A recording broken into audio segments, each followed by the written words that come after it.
qu'est-ce qu'un contrat intelligent ou smart contract dont vient de nous parler à l'instant Valentin? En fait, c'est une sorte d'usine à confiance. Le but, c'est de pouvoir se passer de tiers de confiance.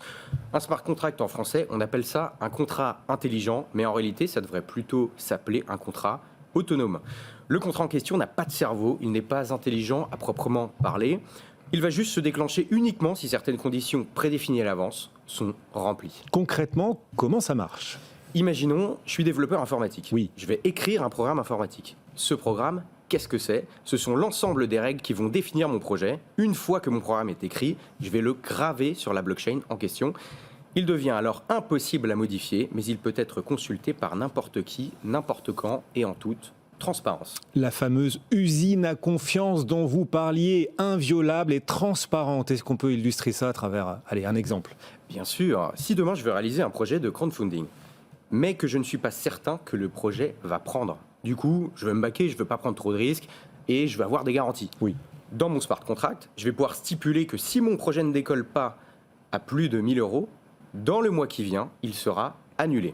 Si on dépasse cette somme dans le temps imparti, l'argent sera versé au gestionnaire du projet. Et dans le cas contraire, les souscripteurs seront intégralement remboursés. Quels sont, du coup, les avantages des smart contracts? Sécuriser un accord entre deux parties, ou davantage, grâce à la transparence et à l'immuabilité de la blockchain. Ça garantit la force obligatoire des contrats, non plus par le droit, mais directement par le code informatique. Les conditions sont très clairement fixées, l'interprétation du code est sans équivoque, contrairement à l'interprétation humaine qui laisse toujours place à la négociation ou à la découverte d'un vide juridique. Une fois qu'on a sécurisé l'accord, on élimine des risques en cascade, ça élimine les risques d'impayés fréquemment observés dans le cas d'un contrat traditionnel et ça diminue drastiquement les coûts des intermédiaires dans l'élaboration, le suivi et la passation d'un contrat. En clair, plus besoin de notaire, d'avocat, la blockchain les remplace en partie. Et donc, les smart contracts sont-ils la perfection? Rendent-ils la perfection possible? Je sais, Guillaume, que vous aimez bien parler des trains qui n'arrivent pas toujours à l'heure. Ce qui fait leur force, ça peut aussi faire leur faiblesse. Aïe. Leur immuabilité, par exemple. Si dans le smart contract que j'ai créé, il y a des bugs, dans la plupart des cas, impossible de les réparer une fois qu'il est gravé sur la blockchain.